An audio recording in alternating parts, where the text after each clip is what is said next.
Olá, eu estou aqui mais um dia com vocês, sou a professora Joyce, para ter mais uma videoaula de língua portuguesa. Vamos estudar um pouquinho? Nós temos hoje um módulo de leitura. Nós vamos falar sobre ficção científica. Será que vocês conhecem o que é ficção científica? Com certeza vocês conhecem alguma história de ficção científica. O que será que é? É isso que nós vamos ver, tá? Então, você já assistiu algum desses filmes? Olha, aqui é a cena do Jurassic Park, né, do Parque dos Dinossauros. Ou então esse, The Lost World. Vocês já viram? O que tem de extraordinário aí? Justamente o dinossauro. Nossa, tem como a gente dar uma voltinha por aí e topar com alguns dinossauros? Eles foram extintos há milhares de anos aí, né? Então, eles não coexistiram com a espécie humana. E como é que pode ter dinossauro convivendo no nosso mundo hoje em dia? É a pergunta que fica.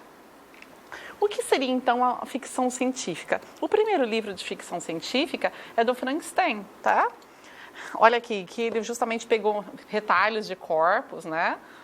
Aí, no caso, o médico da história, ele colocou, deu um choque, uma alta voltagem e conseguiu fazer esse monstro, tá? Então, é o início do gênero. Esse livro ele foi publicado a primeira vez em 1818. É o Frankenstein ou Prometeu Moderno, e da autora Mary Shelley. E o que a gente vê, então, dessa história? Será que isso... Por que é considerado o primeiro livro de ficção científica? Porque, para ser uma ficção científica, ficção, alguma coisa que não é real, né? Que é inventado e científica, ou seja, a ciência tem uma importante contribuição para a construção dessa ficção. Então, é isso que nós vamos ver, tá? Os filmes de ficção científica, aí a gente tem vários, como Star Wars, né? Que é Guerra nas Estrelas, como que as pessoas viajam para outros planetas, assim, conviver outros seres, tem lutas intergalácticas, né? O Wall-E, que é uma animação incrível, muito legal, que fala justamente do mundo em que a Terra ficou tão poluída que eles tiveram que morar no espaço, e estão lá também há centenas de anos. E o Avatar também foi um filme que fez muito sucesso, ganhou muitos Oscars, que ele trabalha também esse esquema de viajar para um outro mundo, para outra realidade. E o que é a ficção científica, então? Vamos ver especificamente? Olha, ela é uma busca de verossimilhança por meio da explicação científica. Então, a ciência ela é usada para explicar, então, como é que se parece com o mundo real, para mostrar como que aquele fato é possível de acontecer. Os acontecimentos, eles podem ser extraordinários ou não, né? Fora do comum. E aí eles vão ter essa verossimilhança externa, aliás, eles não teriam a verossimilhança externa, apenas a interna, tá? Ou eles parecem, assim, dentro do contexto daquele mundo científico, né, que a ciência faz com que ele seja possível. Então, é algo que é inventado, que eles colocam uma ciência super avançada que permite que aquilo aconteça. Então, essa verossimilhança que eu vou ter a externa, né, ela é falsa, mas ela só seria possível por causa da ciência. Entenderam? Essa ciência também ela é ficcional. E ela baseia-se, então, em previsões, né, e fantasias sobre o progresso científico da humanidade. Então, todas elas, por exemplo, aqui, no Jurassic Park, como é que pode ter, então, um dinossauro no nosso meio? Então, eles criam toda uma história de que, na verdade, havia insetos que picaram os dinossauros, que ficaram petrificados na seiva das plantas. Eles pegavam aqueles insetos que estavam na seiva, tiravam o DNA, reconstruíam aquilo com o uso de muita tecnologia para conseguir criar, hoje em dia, um dinossauro real. Então, notem que é um grande avanço da ciência. Eles criam uma história por trás daquilo que vai permitir, né, para quem for assistir ou para o leitor, que aquilo realmente aconteça, tá? Então, essa faz uma previsão ou do futuro, ou um universo paralelo, vamos dizer assim. Então, essa ambientação da ficção científica pode ser um mundo melhor do que o nosso ou pior. Então, onde que vai acontecer essa história? No mundo. Pode ser um mundo real, próximo do nosso mundo real, um mundo que seja melhor ou um mundo que seja pior. Se eu pego o planeta dos macacos, por exemplo, eu tenho uma situação do mundo muito pior. O Wall-E, né, eu tenho um mundo que está muito pior com o mundo de hoje. E aí, então, eu posso ter aí um universo paralelo, né, um universo que não existe, né, por um outro mundo, uma galáxia, alguma coisa nesse sentido, ou pode ser uma previsão aí de uma vida futura. Como que vai ser o mundo lá na frente, de que jeito, né? No caso do Wall-E que nós falamos, por causa de toda a ação humana, como que o mundo ficou e como que eles passaram a viver, os seres humanos, certo? E nessa questão de ser melhor ou pior, nós vamos falar um pouquinho de utopia ou distopia. O que seria isso, né? Um é contrário da outra. Então, o que seria a utopia? Olha, vem do grego, né? Não... mais ou, né, mais topos, que seria lugar. Então, seria um lugar ideal, de completa felicidade, qualquer descrição imaginativa de uma sociedade aí ideal, fundamentada em leis justas e sem instituições políticas, econômicas, verdadeiramente comprometidas com o bem-estar da coletividade. Então, aliás, em instituições que se comprometem com o bem comum. Então, utópico, utopia, é alguma coisa ideal, perfeito, maravilhoso, um lugar muito melhor que o nosso. A distopia, né, do grego dis, que seria mau estado, né, anomalia, e topos é lugar. Então, vai ser qualquer representação ou descrição de uma organização social futura caracterizada por condições de vida insuportáveis ou com o objetivo de criticar as tendências da sociedade atual. E o texto que nós vamos ver agora é justamente um texto que nós já estudamos um pouquinho, uma resenha sobre ele, quando nós vimos aí sobre resenha, sobre sinopse, que ele é justamente do livro A Vida no Céu, tá? E ele é uma distopia. Por que uma distopia? Porque houve um grande dilúvio por causa do aquecimento global e as pessoas não poderiam então viver mais na Terra. Elas foram obrigadas a viver no céu. Como assim viver no céu? Eles construíam grandes balsas, interligadas, e as pessoas moravam lá, porque a Terra estava, devido às ações humanas, a Terra estava comprometida, não permitia a vida aqui. E aí eles falam então que tinha várias cidades flutuantes. E as cidades mais ricas, elas ficavam em grandes dirigíveis. E as cidades menores, então, ou mais pobres, eram em balsas mesmo, interligadas. E é o comecinho desse livro que nós vamos estudar aqui. Vou colocar alguns fragmentos para vocês. Também vai ter sempre, né, algumas palavras que estão em negrito e que tem um númerozinho, que é justamente para a gente ir marcando e deduzindo, né, as informações aí conforme vai fazendo a leitura. Então, vou fazer isso com vocês, depois vocês vão continuar lendo o texto e terminar essa atividade, combinado? Então, vamos lá, ó, A Vida no Céu. Quando menino, fui patinador. Então, eu tenho aí no fui, ó. Chama-se patinadores aos jovens que tiram o cinto de segurança que os prende aos cabos de aço para melhor deslizar com patins de rolamento sobre eles. Então, a primeira coisa, né, os pronomes, né, aqui, os e eles se reforça quem, né? Prende aos cabos de aço, né, que os prende. Prende quem? Prende justamente os jovens e a eles seriam os cabos, tá? Então, são formas de retomar. E esse fui, por que ele está marcado? Para vocês verem que é uma narrativa, então, em primeira pessoa. É um narrador personagem, tá? O que eles faziam? Tinham cabos, imagina, milhares de metros, e eles patinavam em cima desses cabos, se equilibrando sem um cabo de proteção, porque eles achavam que patinavam melhor. É um divertimento perigoso, uma irresponsabilidade.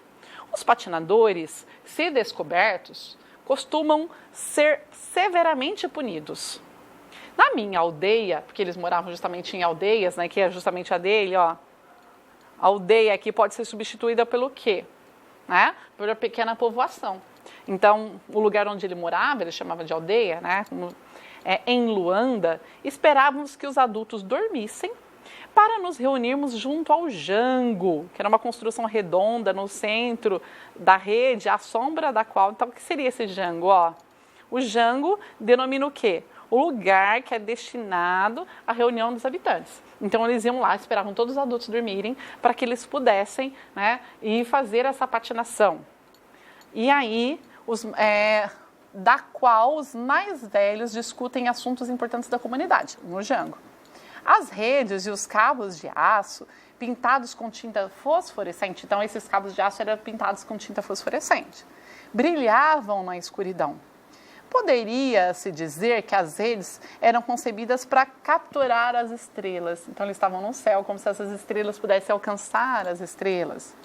Acreditem, não existe emoção comparável a de deslizar sobre um cabo de aço numa noite estrelada 2 ou 3 quilômetros acima do nível do mar. Então, eles estão lá soltos, sem nada que os prende, né? Patinando em cima de um cabo de aço, 2 ou 3 mil metros do nível do mar. Tá? Então, aqui, olha, esse da qual que está marcado lá, o que seria esse da qual? Ó? A sombra da qual os mais velhos discutem. Então, ele retoma qual palavra? Ele retoma a construção, a sombra da construção. E em seguida, quando ele fala aí, ó, acreditem, né? O narrador, o que ele está fazendo? Ele está conversando com quem? Com o leitor.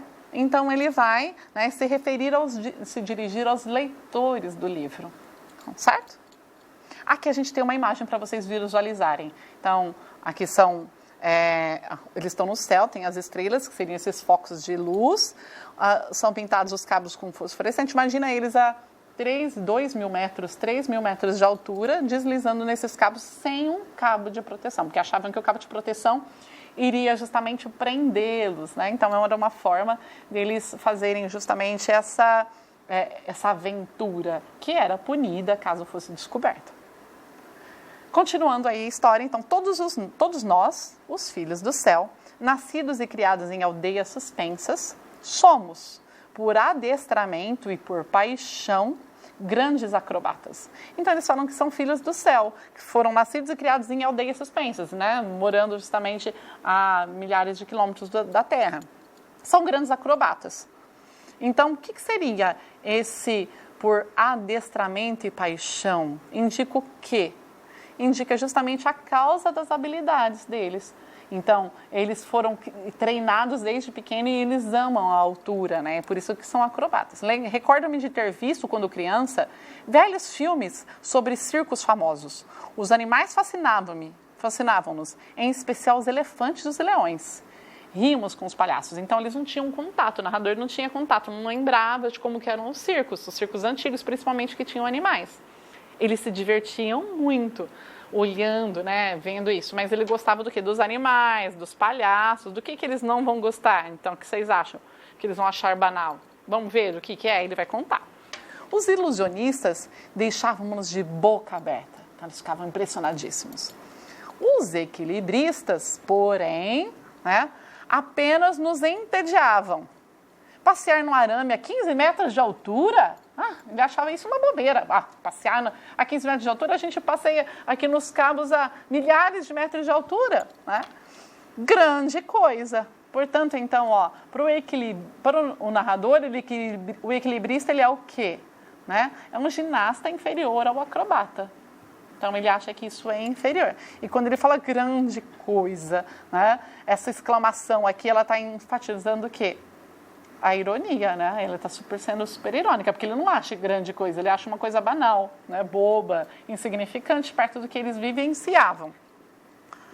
Aos 9 anos, eu já era capaz de dar um salto mortal sobre um cabo afundado entre as nuvens. Com 9 anos, eu já dava um salto mortal. Praticávamos esgrima nos cabos. Imagina você lutando esgrima nos cabos? Líamos ao sol, deitados sobre eles. Então, eles ficavam lendo deitados em cima dos cabos. Embora sempre presos por um cinto de segurança. Então, havia só os patinadores que não usavam esse cinto de segurança. Aconteceu-me muitas vezes de adormecer e cair, e ficar ali, suspenso, rindo às gargalhadas, até alguém vir me buscar. Então, às vezes, eles estavam lendo e aí caía, né? Ele dormia e alguém tinha que salvar, porque ele ficava pendurado nos cabos. E aí, então, o verbo vir, indica que no momento que narra, a personagem está o quê? Gente... está sobre um dos cabos, né? Então, quando ele fala, rindo às gargalhadas até alguém vir me buscar, vir buscar ele lá em cima dos cabos, onde ele estava e que tinha caído. Fui sempre muito ligado ao meu primo, Lua, Benjamim, filho de Ismael, o irmão caçula da minha mãe. Lua era um garoto bravio, né, com um sorriso ensolarado e uma coragem que naquela idade facilmente se confundia com insensatez. Então, o que será esse bravio? Falar que ele tinha um sorriso, né, muito corajoso. O que seria esse bravio? Olha, ele é inquieto, né, agitado, levado, danado. Né, ele falava que se confundia com insensatez. Por quê? O que é essa insensatez? Era justamente quase uma loucura. Uma noite em que nós dois patinávamos, ele à minha frente, viu tropeçar e cair. Com a mão direita agarrou o cabo e ficou suspenso, em silêncio, enquanto as estrelas giravam à nossa volta. Corri para ajudá-lo. Segurei-o pelo braço, num desespero, as unhas rasgando-lhe a carne, né? Rasgando-lhe as unhas de quem? O narrador, então, que estava rasgando a carne do Luan, que era o primo dele, que estava pendurado no cabo, justamente sem o cinto de proteção. Ainda hoje, nos meus piores pesadelos, volto e vejo o lume dos olhos dele, muito abertos. Ele ficou com muito medo. Fui recuando devagar até a segurança da rede e puxei-o. Luan abraçou-se a mim a tremer. Depois dessa noite, não voltei a patinar sem o cinto de segurança. Então, foi uma grande lição. Sabemos que crescemos quando começamos a temer a morte. Então, ele amadureceu e viu que aquilo realmente era um grande risco. E aí, no texto de vocês, vai continuar. Vai falar que a aldeia dele era especializada em livros, que tinha biblioteca, livros digitalizados, que cada livro, então, ele vai contar uma história. Os livros, então, alguns eles eram resgatados lá da terra. Cada aldeia vai se especializar num tipo de atividade. E é muito interessante. Verifiquem, então, que eu tenho uma verossimilhança, né, que é a ciência que possibilita dizer que eles viviam no céu. Por isso que é uma ficção científica, tá? Então, os gêneros de ficção científica, eles falam que de fatos extraordinários que se justificam pela ciência, né? E essa ciência também é fantasiosa. A verossimilhança interna, ela existe, né? Porque ela tem que fazer sentido. E a externa só existe graças à ciência, mais ou menos, só é possível naquele mundo paralelo. É muito presente no cinema, tem muitos livros, né? Muitos filmes, principalmente, que têm essa ficção científica. Nós fizemos a leitura do início aí do livro A Vida no Céu, e vimos também que esse livro apresenta uma distopia. Ele faz uma crítica à sociedade atual que não cuida da natureza e que coloca como se no futuro nós seremos obrigados a viver no céu por conta aí do aquecimento global, tá? Por fim, nós fizemos também uma análise das palavras em negrito do contexto para a inferência do seu significado e que vocês devem terminar então de ler com muito carinho, muita atenção e terminar de marcar aí o significado, encontrar a resposta certa. Foi essa a nossa aula de hoje. Espero que vocês tenham gostado. Aproveite a leitura que tem toda no material. E a gente se vê numa próxima aula, então. Um beijo. Até mais, pessoal. A gente se vê. Tchau, tchau.